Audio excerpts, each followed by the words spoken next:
If you have a goal of simple seed saving, this video is for you. I've been wanting to talk to you guys about simple seed saving all season, and we haven't managed to talk about it yet.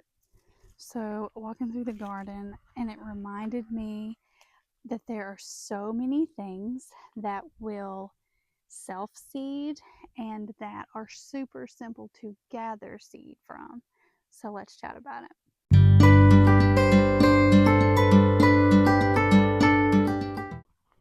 So these zinnias have been blooming all summer, and earlier in the summer I took an organza bag, is that what they're called?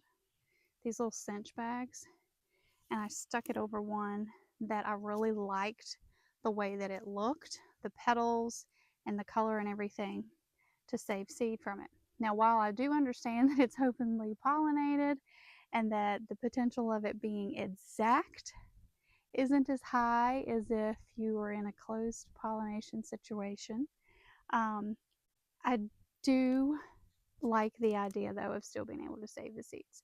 So the seeds would be inside of the pot, or whatever you want to call it, the flower.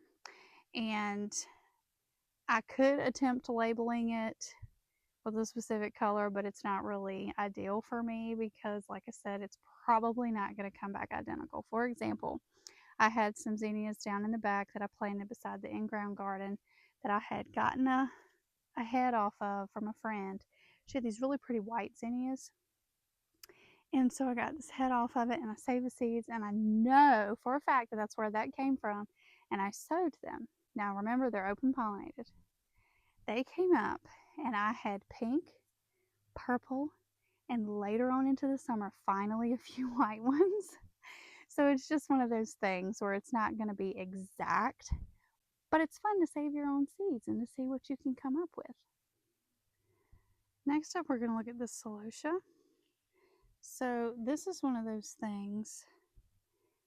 You see the black seeds?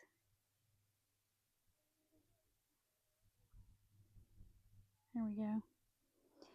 The black seeds are super easy to gather,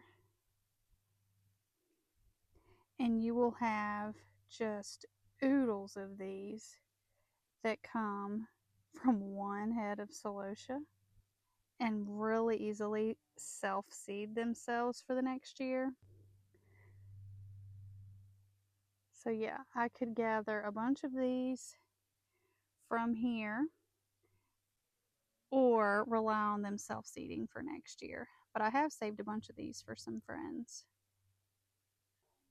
So the organza bag is one method for picking and choosing and gathering some seeds. Just coming through and gathering off of things is another option. I had saved this dill to show you guys. So we've got some growing fresh. I think it's in camera here. And this one had dried up, and it literally, like, there's your seeds.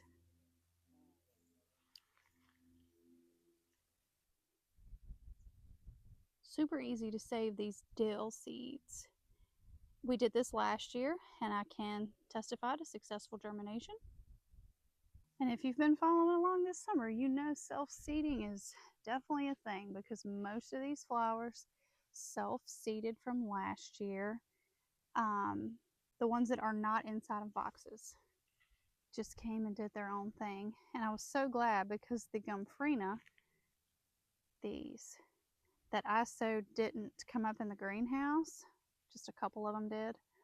And so it's fun to have these showing up, gracing us at the end of summer. So we're having an unseasonably hot day. I'm like, let's get in the shade. So organza bag, just going out and gathering seeds. But what about other things that you want to save seeds from, like maybe tomatoes or peppers, or harvests from your garden? So corn, for example, would be something that you need to let dry out on the stalk. And it would dry out and it would look like these shriveled up hard kernels on the stalk, and you would harvest the ear, and then you'd dry it out, let it further dry out, and then you'd be able to just flick those kernels off, and there's your seeds for the next year. And I've done that and been successful with it.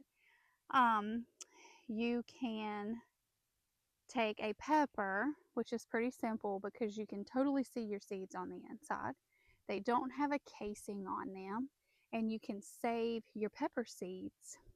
What I do is I will lay them out on a small plate or paper plate or something, preferably a paper plate, but if I don't have one, it's not that big of a deal. I say that because I can write on the paper plate what the kind of pepper is, and I let it sit out for several days, probably at least a week. Actually, mine always go longer than that because I forget about them. I'll set them off to the side and make sure they dry out really good before I put them in a packet. And I will label what kind of pepper seed that is. If you're growing hybrids, of course, you're not going to get like identical yield, like identical results, but worth a shot, right? So you can see here where I saved some pepper seeds onto a plate, and I've just had them sitting on my desk to dry out. And I've never bought actual seed packets. I just cut envelopes in half and tape that edging, and then have the flap at the top, and then on the other side I write whatever seed it is and the year I saved. I like my makeshift shade cloth. This is for my brassicas. They are not loving the heat for today, and as the sun comes around later in the day, this will give them less sun and heat, and hopefully, so far it seems to be helping. Crib sheets, y'all. This one might be more of a twin, but I've got a crib sheet up there that you may have spied earlier in the video. Okay, so what about something like a cucumber or a tomato that has a gel casing around the seed? So what you want to do is you want to let a cucumber get way overripe on the vine. If you're knowing you're wanting to save seed, you need to let this go on the vine way overripe. Super fat, white and yellow in color, and then you want to harvest it. Cut it down the middle, long ways like hot dog bun, and you will scrape those seeds out, and they're in like a gel casing. So you're going to want to get that off. So you can let them dry, paper plate again. And then you want to get that gel case. You can wash the gel casing off and then let the seeds dry out on the plate. Same thing with the tomato. Cucumber is going to be a lot easier. But you can do the same thing with tomato and save the seeds. Again, if you're growing hybrids, it's going to be a variation in your yield. Things like pumpkins and squash, I feel like are so easy to save seeds from. Some of them are going to have a little bit of that casing. I just wash it off and I put them on a plate to dry out. I have reused seeds before and gotten really good results. So I strongly encourage you guys trying out simple seed saving techniques. I mean, how wonderful is it that your next year's garden could be provided from one fruit that you saved seed from this year? It's hot, y'all. I'm gonna go find some shade. I normally don't film at this time of the day, and this is why. Okay. Something I've always wanted to try, but I haven't actually done, is dry beans. So if you're going to save those, you have to let the beans dry out on the plant and in the pod. They just dry completely out. I have saved purple hull pea seeds this way and successfully grown them next year.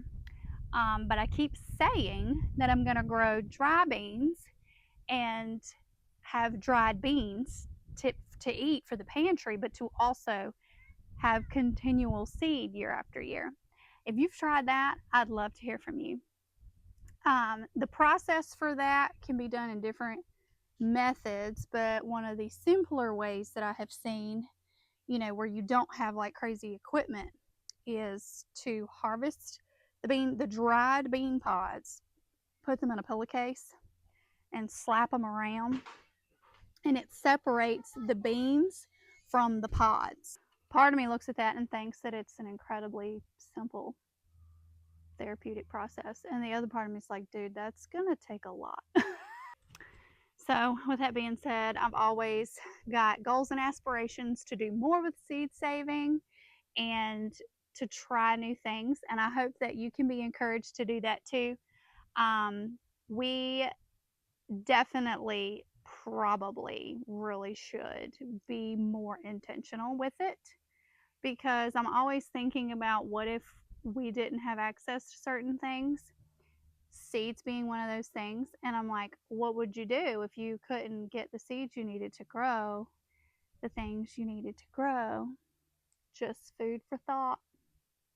And another note on self sowing, typically wherever you've grown tomatoes, the next year you'll see new little baby plants coming up.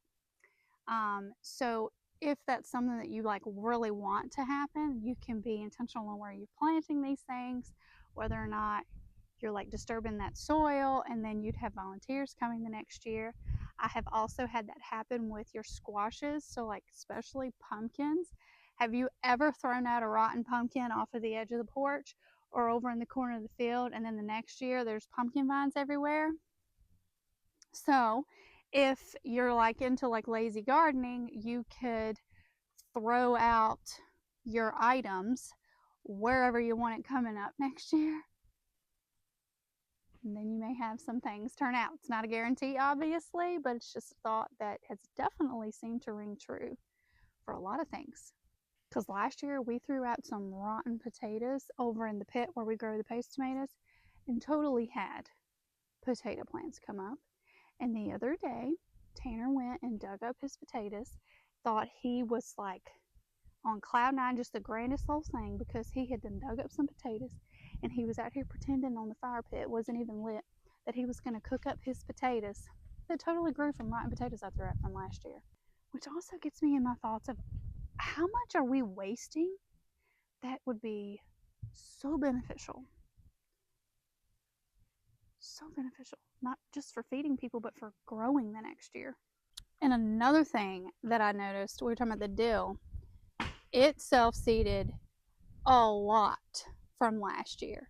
So if you can have it in an area where it can go crazy the next year, that would be awesome. I have a friend who does. She has hers in like a hoop house, and she had this massive patch of dill come up this year, and it's like they're not even having to seed it because it's just reseeding everything each from year to year, which I think is incredible. And then with me, I also wanted to have succession planting on the dill, so it kind of did that on its own. Some of it I planted and some of them would surprise me and come up. So if you could have it in an area that it could do that, golden. Well, that's all for this time, friends. I thank you for joining me in my garden and in my thoughts, and hopefully you've been inspired to go save some seeds for next year. If that is something you're looking into doing, I'd love to hear what you're going to save. Until next time, may you be blessed. Our family thanks you for being here. We hope you'll like and subscribe so we can catch you next time.